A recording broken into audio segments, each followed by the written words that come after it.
But everything is gone, so I think it was okay. And for the next talk, we have two speakers, one from our department, Sebastian, and one from his faculty, Kulikov. I want to say one little thing.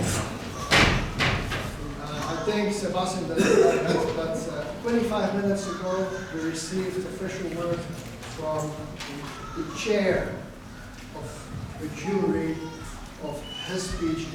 You can defend and will defend orally next Tuesday.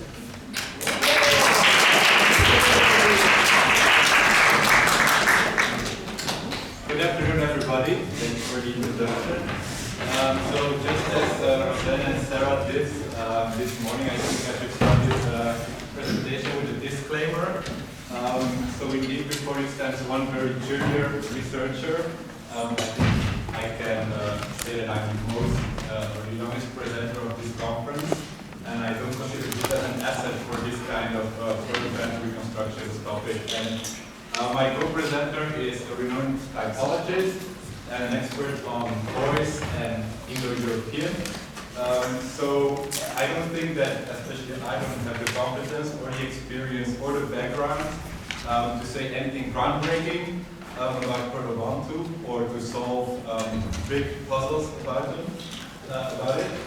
So what we are going to present actually are some basic thoughts. I think some of this will be very uncontroversial about middle voice being verbal suffixes which have intransitivizing or latency decreasing functions. And so we'll start out with an introductory section, middle voice in Bantu, typological introduction, and we're going to focus in what follows mainly on the reciprocal associative count and critique, and we'll have some syntactic ideas and a bit about lexical constructions, and then some thoughts on the semantics of and it. And Leonid will do the introductory presentation. So as you already understand, my contribution to this paper is rather modest. It's largely based on Sebastian's findings, generalizations, and observations. And I'm only going to bit at the beginning, short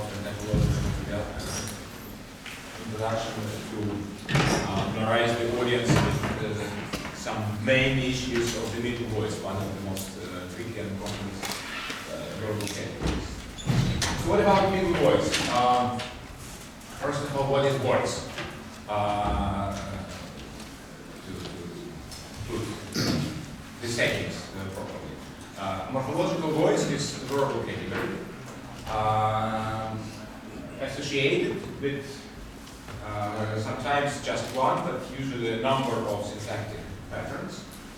So we can say sometimes a cluster of patterns, normally related to each other, which are regularly encoded by verbal morphology. Handbook examples of voice include, of course, passive, anti-passive, and so on. What is middle voice? Middle voice, or using more ancient terminology, diathesis, is, sometimes we can simply say about middle morphology, is a voice with which is typically associated with quite a large cluster of syntactic patterns, most of which are intransitive or intransitivizing patterns. So we can say that middle voice includes a number of elementary voices, such as typical examples, canonical examples. Middle voice normally include passive, anticausative, reflexive, reciprocal. So this is more or less the core of the middle voice, as we understand it. And then follow some optional additions. So many languages include a range of functions that are encoded by the middle morphology, also converse or conversive, and often antipassive or the objective, and sometimes also what we call sometimes auto-manufactured, sometimes self-Meeussen or subject version, depending on national tradition. So all these are functions, most of which are normally associated with the middle voice, or what is traditionally called middle. Let's take a look at this one mathematical example. So if we are looking for canonical middle, we should probably also take canonical example, which certainly originates from Indo-European tradition, because it's Indo-European tradition where this term started to be used, and more specifically in ancient Greek, where the very notion of middle diathesis originates. Some Indo-Europeans believe that it is more or less identical to what we can construct for Proto-Indo-European, but now there are some doubts about the similarity of ancient Indo-European situation and what we can or should construct for Proto-language. So what do we find in ancient Greek? We find more or less canonical by definition, middle voice, which middle morphology, which encodes such functions as basic. I give in brackets a few examples from ancient Greek. Bold font is used for middle forms, and red color is used to show the middle morphology, properly speaking. As you know, probably in Greek, middle morphology is encoded by a specific type of inflection. So they have active inflection as opposed to middle inflection, and this is what is marker of the middle voice, properly speaking. This tai or mai are middle endings. So passive, typical function associated with the middle. She writes, she's writing. It is being written. Anticausative, I sleep as opposed to I may sleep. Reflexive, reciprocal. We don't find just good examples of converse or antipassive, but we find many examples of what we call auto-manufacturing. Do something for oneself. So this is typical function associated with many middle forms in the Greek lesson. Do a tie, he, she unties his or her horse, for instance, as opposed to the active form, which is used in the context as she unties someone's horse. Do something for oneself, or applying, performing activity with regard to own some object which is possessed by the subject. What about middle voice in Bantu?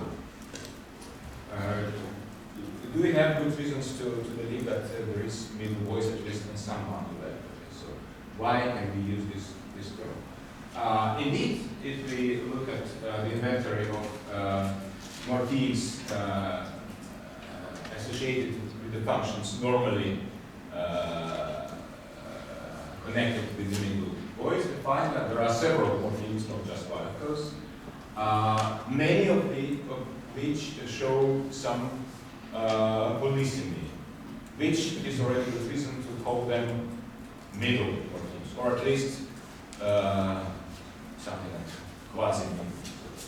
We have, for instance, many of these morphemes are connected with infantilization, which is typical for the middle voice. They are polysemy, as I said, and also many verbs which use these morphemes occur in some lexicalized verbal forms, which is also quite typical for middle morphology in languages of the world. So if we, in contemporary Bantu studies, the term middle is not frequently used.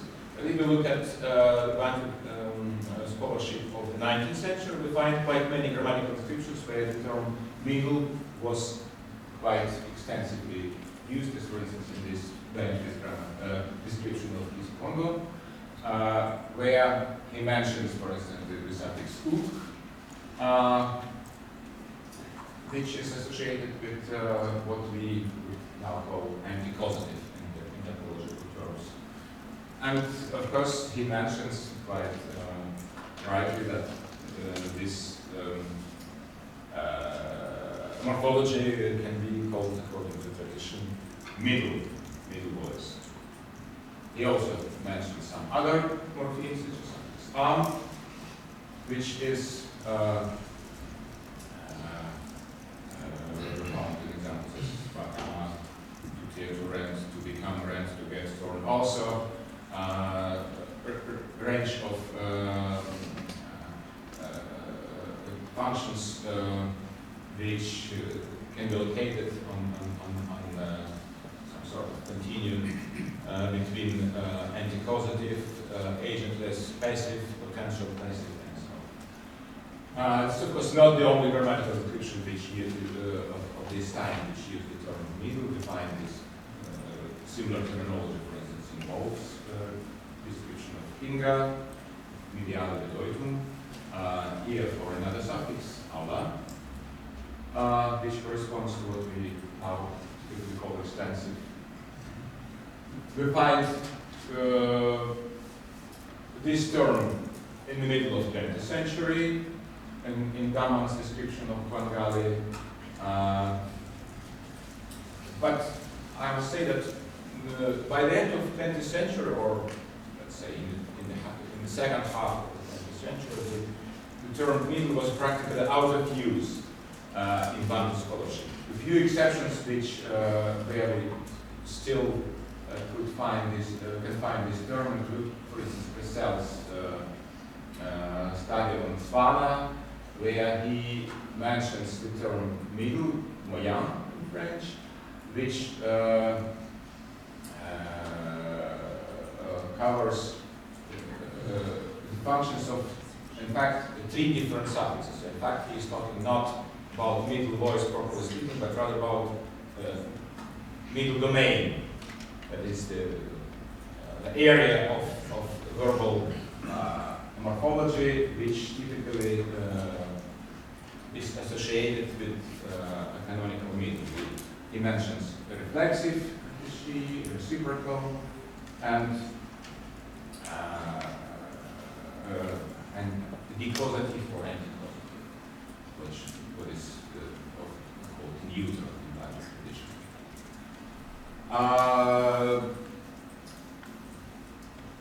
How this particular category in Bantu can be accommodated in typological framework. So if you look at standard typology of the middle as presented by Schadeberg, we find that she mentions several formal types of the middle voice depending on how many morphemes are associated with the middle.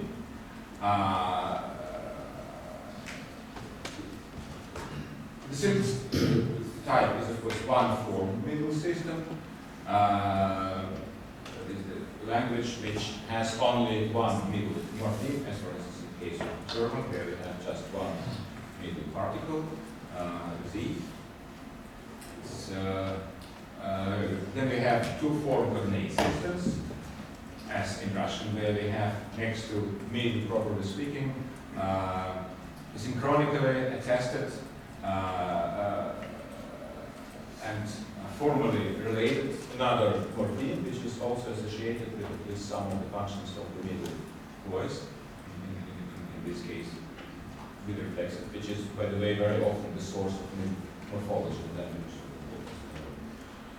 And then we have two form non-cognate systems, as in Latin. We have two different formally unrelated morphemes are associated with some of the functions of the middle voice, as in the case of Latin particle se, and middle morphology, which is partly related to what I described for ancient Greeks.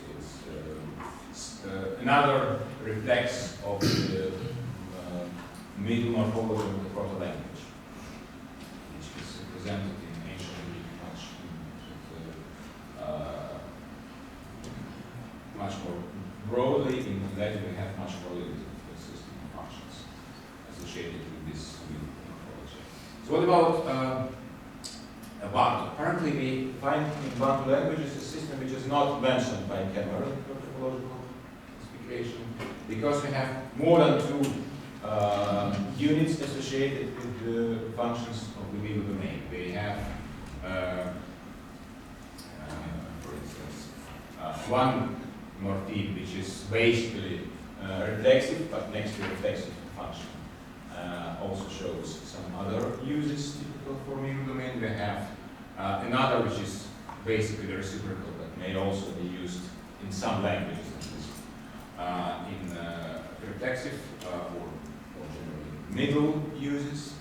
We have neuter, which can be roughly identified with anti-causative, sometimes associated with passive. We have this and so on. So we have multiple form system which should be probably added to the Kemmerer classification if we at least will argue that middle voice should be positive for Bantu languages, at least for some Bantu languages. Nevertheless, as I said, the term middle is not very frequently used in Bantu scholarship, at least in the second half of the 20th century. Why is this term gone from the scholarship? Well, due to several reasons, maybe due to what I might call human factor, maybe simply because the ancient Greek is not taught at schools anymore, and this claim made by the famous American journalist should probably be applied as some sort of overstatement, but nevertheless there is some bit of truth in it, I guess. So in our talk, we are going to argue that there are some good reasons to reintroduce the term middle into the Bantu grammatical tradition, and Sebastian will give you more details about what we supposed to call middle in Bantu language. So, as become obvious in this introductory section, I think middle voice, I will call it today the waste bin of verbal extensions which have not been covered, because they're frequency increasing, or because they don't have this polysemy such as the passive. And we had to fit all those in today's workshop as well. So there is a whole list, and we can't cover them all. I don't think we have time for that. So in what follows, I'm going to focus actually on the reciprocal or associative and on the neuter, mainly because, as I said before, I didn't have the time or the experience to make comparative studies, but there are a few very solid comparative studies on two of these two suffixes. For example, Boon's work from 2015 on associative and antipassive polysemy. And for my own, I think, master's dissertation, I've looked extensively at the neuter suffix, so I do have some knowledge, more comparative-based knowledge on this construction as well. And in 2016 paper, we also presented a syntactic typology of argument structure constructions in which verbs with the neuter occur. So first, I'll have a look at the associative or reciprocal and as the subtitle of this presentation says, I'm going from Meeussen to Schadeberg and then beyond, so my own reflections or thoughts, nothing very mind-blowing, but just what I think can be looked at after these two great people. So Meeussen is, again, as Schadeberg also said yesterday, very brief in the information that he gives. So he just says is reciprocal, and he gives an example, go on to see each other, and that's about it that we get. Schadeberg gives a little bit more, so it says most productive use and meaning of the associative extension is reciprocal. But then he also said, I suggest that the reciprocal meaning derives from the wider associative meaning. So to me, it's often not clear if Theodor talks about this in kind of a diachronic way, so whether he says, conceptually, I think we also find associative uses, and then reciprocal is like a lower conceptual instantiation of associative, and so diachronically it was first associative, and then it also became reciprocal. I don't know how to interpret these quotes, but still, so with associative in typological study often called associative, we mean these types of uses of to do something together, rather than with reciprocal to do to each other. So if you're giving me an example, those men together destroyed my house, and that's what we mean with dissociative or associative use. So that's what we get from these two sources. I don't think it's very much. And I think we can, or at least I have some questions about the syntax of the constructions in which reciprocal and associative verbs are used. So that's what I want to talk about today. And I think first I'll look at reciprocal constructions. And there's some interesting variation in Bantu, and then I want to see what we can do with that on a Proto-Bantu level. So in the first very simple reciprocal construction, there is one coordinated noun phrase, which has, of course, belongs to a certain class, and that class is indexed to the subject prefix on the verb. So we have class I, and whatever it may be, is indexed to the subject prefix. Then we have a verb roots, it takes an, and then we have a final suffix. It can be a, kind of vowel, or an inflectional suffix. And of course, we know that this subject noun phrase can be dropped in many Bantu languages, and I found one without a subject noun phrase, so in Congo. They killed each other. Again, nothing mind-blowing about this. But then we find another type of construction, which is where we have a coordinated noun phrase. And now this one is very lucky with this example because both nouns belong to the same class, so we don't have a problem here, we just take the plural. But again, this can be different, so there has to be some kind of general conflict resolution there. So these are very similar to each other, again, on Simba and on Susi help each other. But then a third construction, we can have a discontinuous reciprocal construction, where we have one noun phrase as a subject, and then kind of a commutative argument which follows the verb, as in on Simba and on Susi held each other, but then now we see here that one has is in a post-verbal position through connective. And again, we are very lucky because what we see here, we have plural subject indexing, but then in the fourth construction, we see that this can also occur with only indexing the singular subject. So there is some constructional variation there. But they mean the same, and we found this happen. So this is an example from PC Congo, but we also found this in Chihuahua, and again, I don't have the experience to know in how many other languages this exists. I haven't started looking this up, but I think this is a pretty standard variation. So let's go away with what we find today, and my idea is which of these constructions could be proposed to Proto-Bantu? Would this constructional variation also have existed there? So this is me playing around, just filling in these syntactic constructions with Proto-Bantu reconstructed material. I'm not claiming that this should be, that this has any validity. It's just me wondering, like, I think we can state very obviously that if there was a reciprocal construction in Proto-Bantu, which had this form, we would have a plural noun phrase and then the verb group taking an with the subject index of the subject noun phrase. So something like Meeussen, men see each other. So I think we could reconstruct this argument structure construction to Proto-Bantu. Probably this one doesn't seem very uncontroversial as well, where you have a coordinated noun phrase. So the Meeussen man and the woman see each other, where subject prefix indexes the coordinated subject noun phrase. But then again, I'm just speculating and tossing the question out there: would it be possible to reconstruct the reciprocal construction?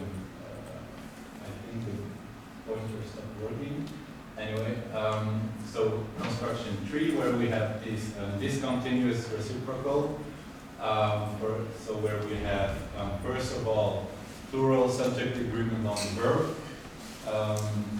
but with a comitative noun phrase following the verb, like the Meeussen man and the woman see each other. And then could we also reconstruct the final reciprocal construction to Proto-Bantu, where we don't have a plural agreement anymore on the verb, but sorry, this has to be changed to 1. That's my mistake. So the Meeussen man and woman, they're all, in a sense, have the same meaning. Probably the pragmatics are very different because you have difference in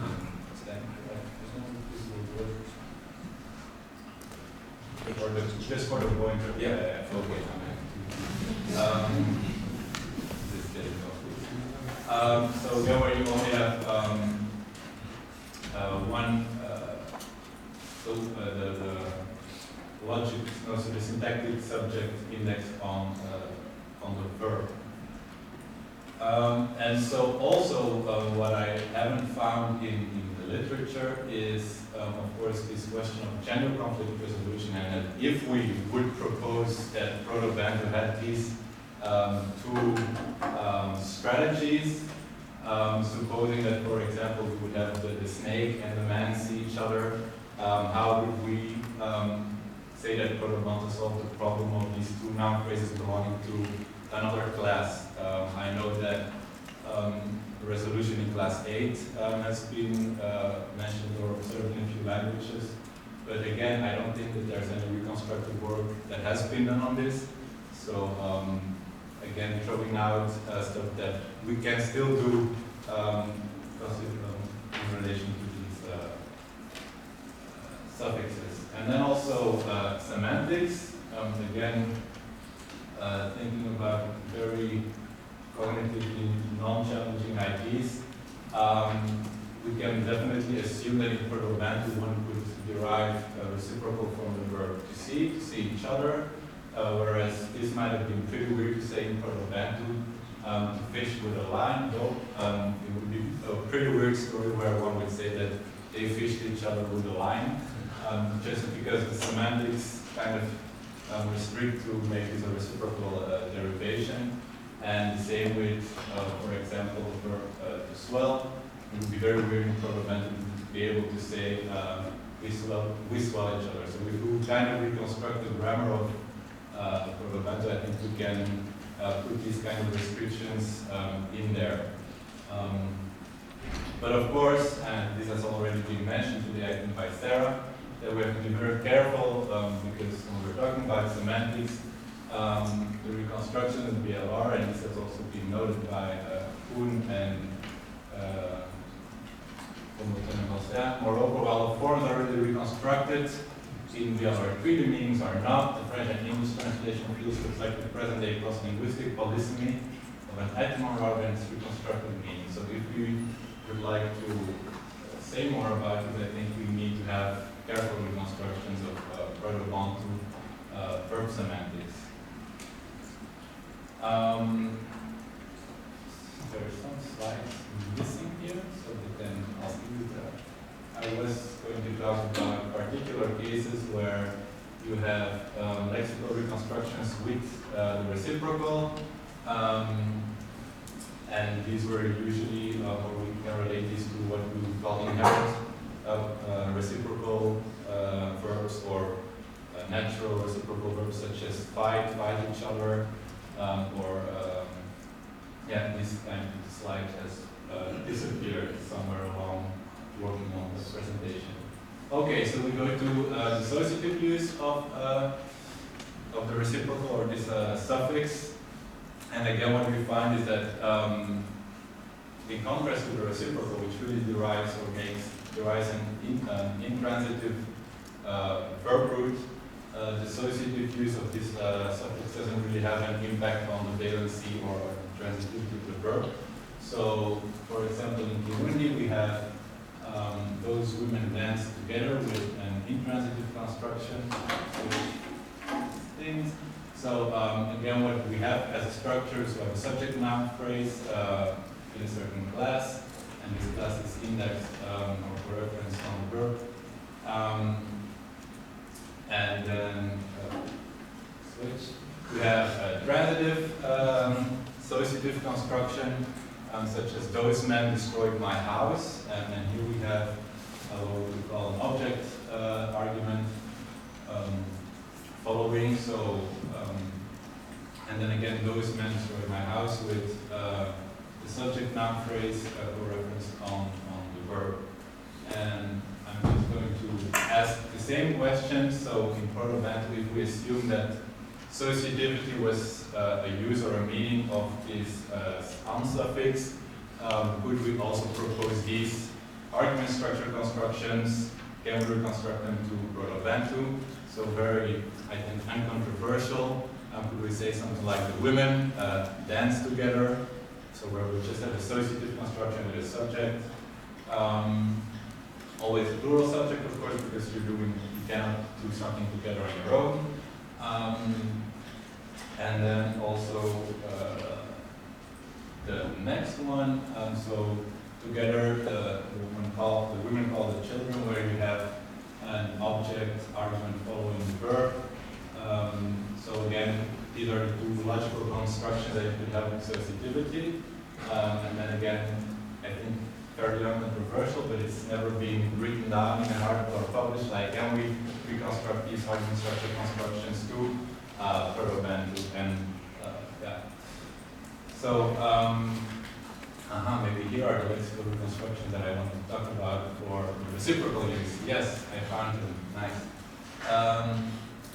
So here what we see, sorry, we should get back to reciprocity now, is a number of Proto-Bantu reconstructions. For example, here with 5, where there's not really a reciprocal derivation. It's not like if you fight, usually you fight with 2 and you're both fighting together. So it's kind of inherently reciprocal. It's the same with the second alternation. So the verb root without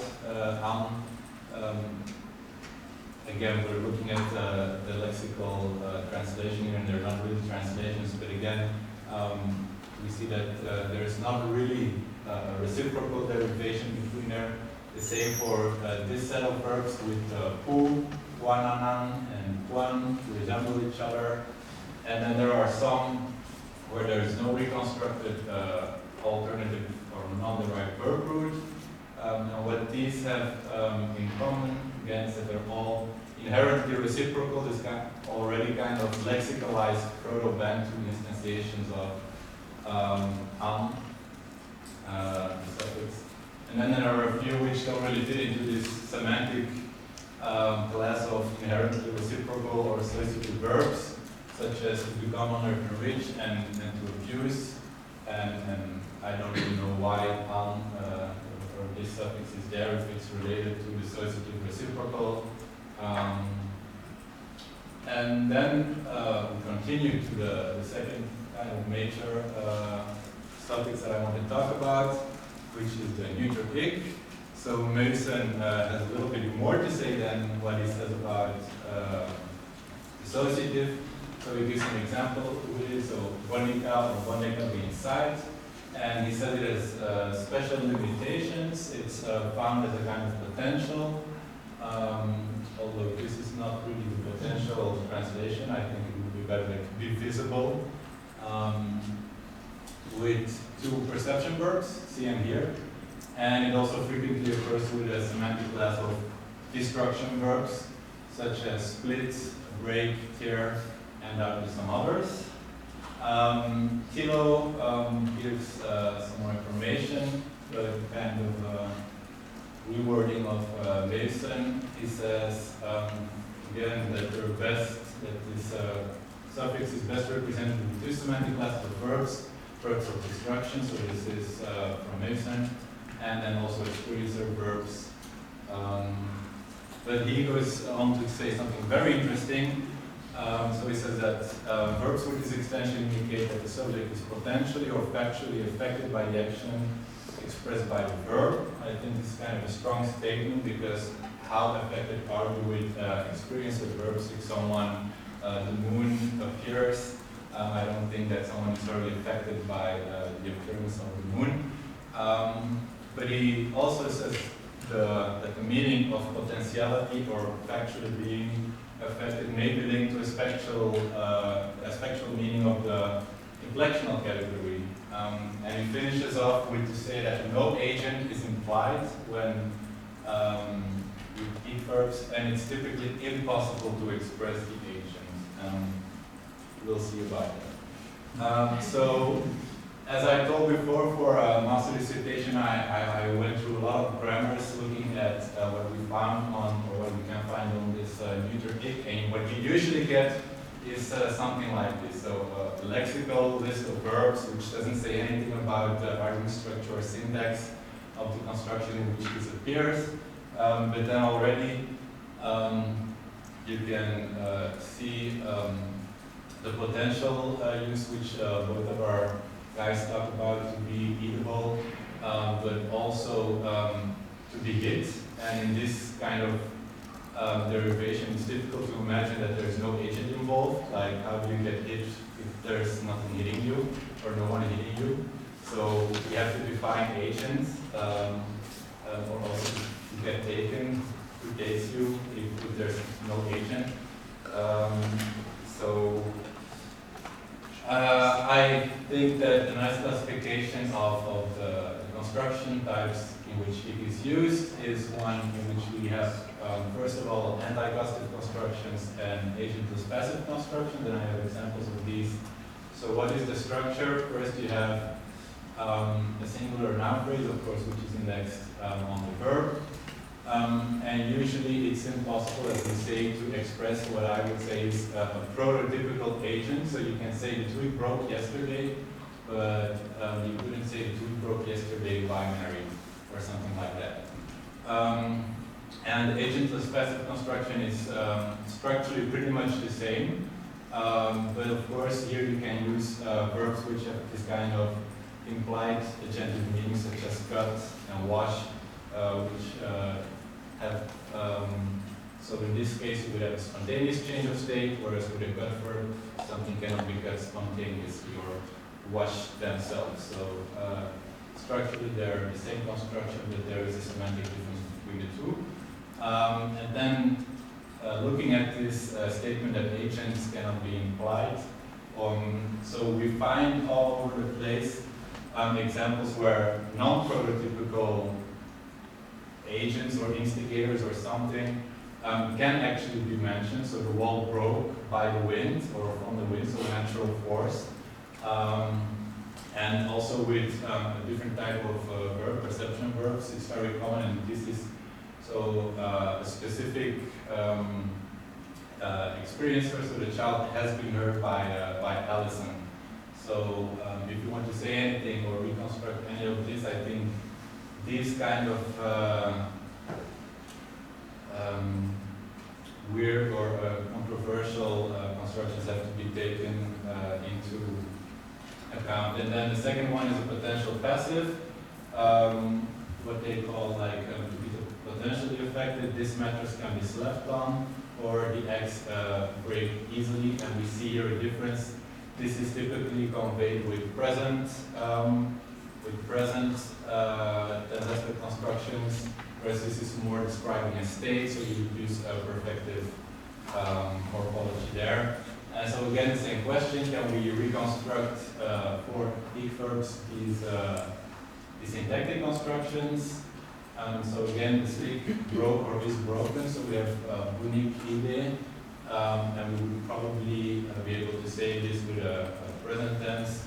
The stick is breakable, and then again I put a restriction here. We probably couldn't say by the woman, we could say this stick broke by the wind, or something like that. And I think I have to skip the last dots on semantics, which I just wanted to say that short meanings or senses that Schadeberg describes don't really cover the entire semantic type of classes that I find in Proto-Bantu lexical reconstructions. Thank you.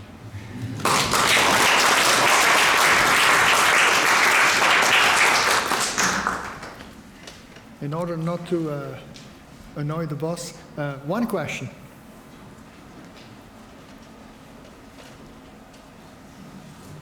Everything? Yep. Laura? Okay, so I have a naive question because I'm first a phonologist and also don't usually work in reconstruction. But yeah, you're going through different scenarios for what was the most likely Proto-Bantu use of the reciprocal on. And I mean, I think even earlier today we heard the source of on, at least one proposal is that it's a grammaticalization of the verb plus na. And does that proposal have any implications doesn't that have implications for what would be the most likely Proto-Bantu source of a use of reciprocal? It would somehow, I mean, if my grammaticalization scenario is correct, that should restrict the range of possibilities for the first use on Proto-Bantu. So I think definitely these things are related, like what is the syntax of your reciprocal construction related to when is this on suffix grammaticalized as a suffix and from what? And I think that therefore we first have to establish indeed where the grammaticalization process and the history of it, and we have to see that was the on suffix already a suffix in Proto-Bantu. If so, then I think we can just look at the syntactic construction and probably the commutative preposition not was retained together with its grammaticalized on suffix. But if it happens after Proto-Bantu, then of course we have to rethink how these syntactic reconstructions, how far they could be projected back into time. So they're clearly related to each other. Okay, thank you, Sebastian.